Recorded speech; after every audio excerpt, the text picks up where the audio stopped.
And good morning.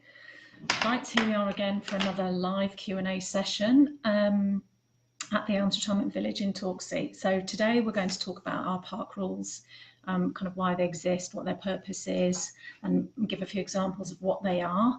And if you have any questions, then by all means just post them and we'll have a look at them and see if we can answer. Again, just to repeat myself, for those of you that have seen me before, I'm Tracy. I'm part of the management team here at the Retirement Park Village in Torksey. So park rules, they are a really important part of the management of the park, and are something that every prospective purchaser needs to really look at properly, fully understand and answer any questions about prior to making a decision to purchase, because they do actually form part of the legal agreement between us. So you've got the written statement under the Mobile Homes Act, which is a standard document produced for all parks. Park rules are specific to each park, so they're an individual little sort of set of rules and standards that each park adheres to.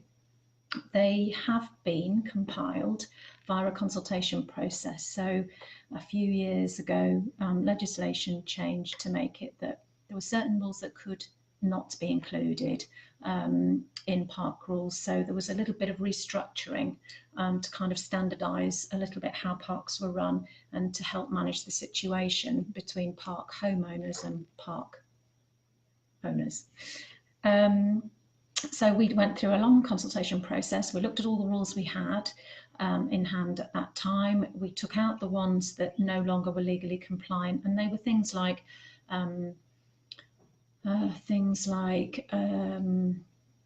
not being able to insist that every visitor reports to the office, things like that. So there were little things that we had to take out, some things that the residents wanted in that we couldn't have in for reasons like that. But broadly speaking, the whole of us all agreed that the set of rules that we currently have is exactly how everybody wanted the park to be run, both ourselves and the residents.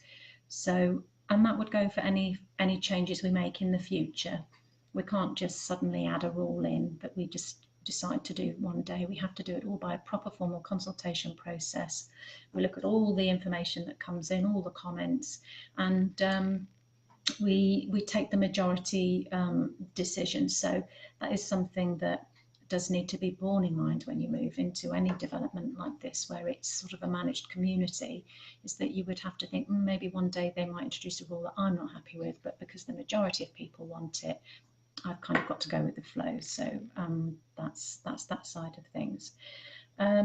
So once your rules are all drawn up and finalised and everybody's happy with them, they then get registered with the local council and displayed on notice boards and provided as pre-sales information to every prospective purchaser that comes to the park.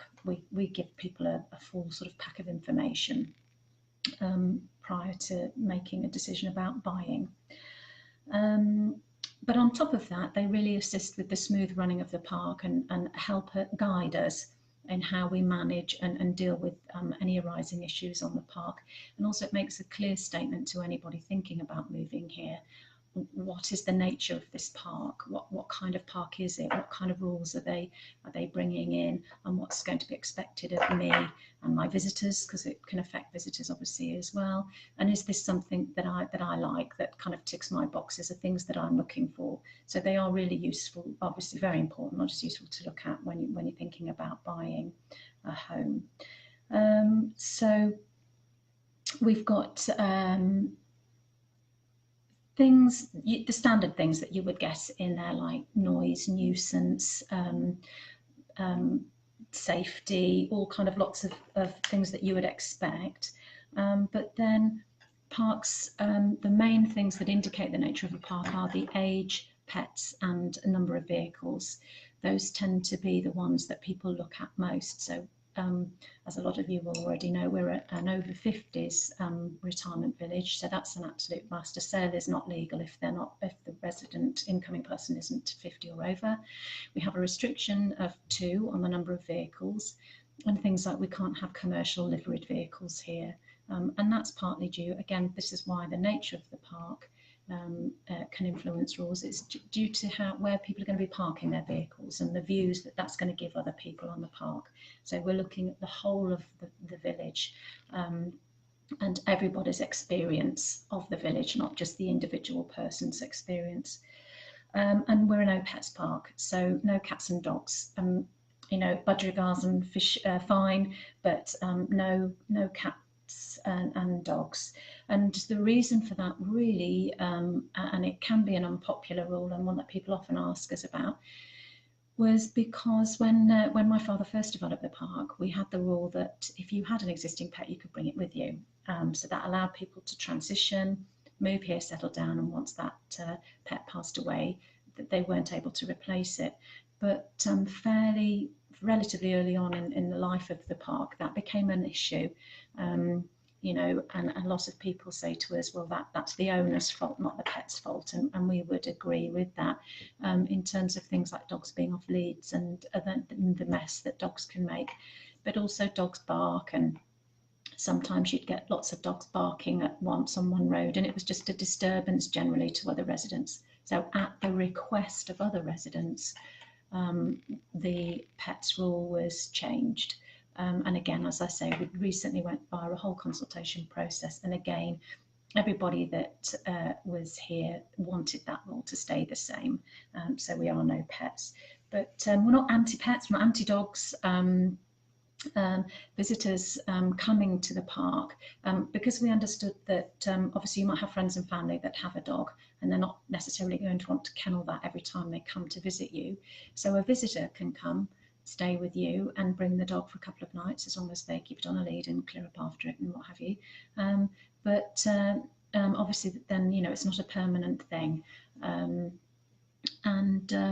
It does allow visitors to come and visit, but you're not allowed to dog sit, because again, we did find that people were then looking after friends and families' dogs for quite long periods of time, and so we sort of started to slip into more or less having dogs here quite a lot of the time.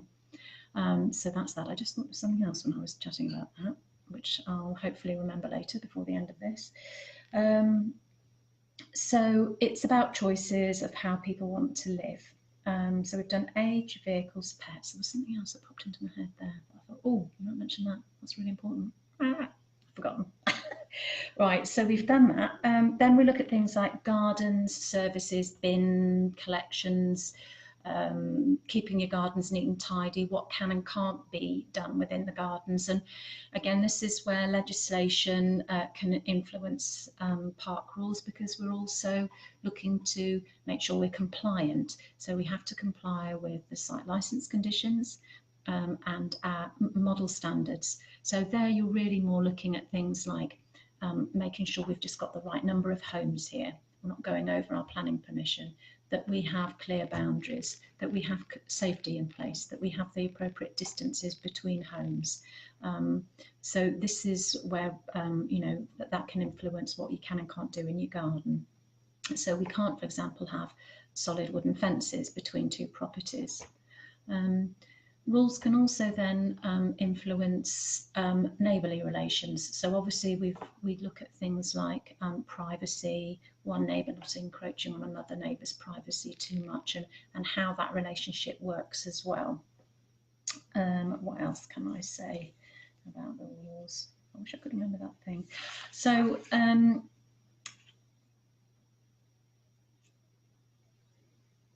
the pros and cons, really, I think we could look at. The pros of the park rules are they help keep the standard of the park. As it is, when you come and look around the park, you can go, oh, right, I can see, you know, everything's neat and tidy.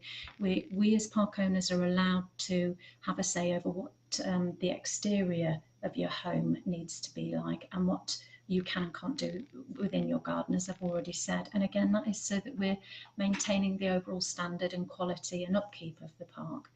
But obviously, with inside your home, you can, you know, decorate it and do whatever you wish with it. That is your own personal space. But a con of the park rules could be obviously that people think, well, you know, the majority of the rules have to be to what the majority of the people want. So it's a community decision. So you may I say in a few years' time we wanted to change a rule and we went via a consultation process, you might not necessarily like the outcome of that. So you have to sort of be able to bend and flow a little bit. But to be honest, the rules are all pretty common sense. And as I say, we have done a recent consultation and everybody was happy with them. But some people say, oh, I'm not sure, it might feel a bit restrictive. This definitely isn't a place to come if you want to paint your house pink, put it that way. But as I say, the pros are it keeps us compliant, it gives a clear statement to residents about the nature of the park and how it will be run and what will be expected of them before they come here. And you know, everybody really says that they're glad that they have the rules in place, and that's what they're looking for, because we do hear a lot of people coming here perhaps because they've come from an area where they have a lot of noise, or they have a lot of traffic in and out, you know, busy family life around them, or you know, footballs against the fence all the time, that sort of thing. So generally speaking, people do like that they can have a clear understanding of what will be going on around them. So I think, oh, I know what the rule was I thought of. Children can't live here, obviously with everybody being over 50, but obviously grandchildren can visit as much as they like, and anybody can visit as much as they like. There's no restrictions on that at all, as long as you know, you're not moving into a permanent occupation situation. So obviously residents very much enjoy having their grandchildren coming to visit and stay with them. And as I've said in previous posts, we've got lots of really brilliant things to do around here for visiting grandchildren. Just looking, thank you, Margaret Finlay. Are we allowed a small fire pit in the garden? I've never been asked that one about fire pits. I would think that's possibly a no, but I will definitely look into that for you. I'm assuming you mean the sort of patio thing, because we're allowed gardens, barbecues, but I would have to double check on that, because I think the park rules say no fires, don't they, somewhere, Emma? I'm just glancing over at Emma on my shoulder. Because there are 49 rules in total. So we'll check into that one for you, Margaret. And you must not have, hang on, rule 36, you must not have external fires, including incinerators. However, barbecues are okay. We'll have a think about that one and get back to you on that. So that's it really, a brief summary there of the nature of the park rules, what they are. And again, we would suggest wherever you're looking on moving to, obviously we hope it's the Elms, but that you really do look into that and understand the nature of the park that you're moving to. So I think that's it. Is that it, Emma? Have we covered everything? Right. So in my conclusion, I would like to thank you for tuning in today. Yes, next month's topic. Next month's topic, we're going to talk more about the facilities and the amenities on and around the Elms. So those are the services that if you were moving here, you'd think, well, what can I access? What is immediately on my doorstep? Not things to travel to around and about, but more immediate to the Elms. And obviously you can view historic live Q&As. Where can they view this, Emma? On YouTube. How do they get to YouTube, Emma? We can put the link in the comments. Emma's going to pop the link up, and also a link to our website page and everything like that. So we hope that's been helpful. Again, even if you're looking at this after the live event, please feel free to post any questions and we'll do our best to answer them. Okay, thank you very much. Over and out. I've got to figure out how to turn this off now.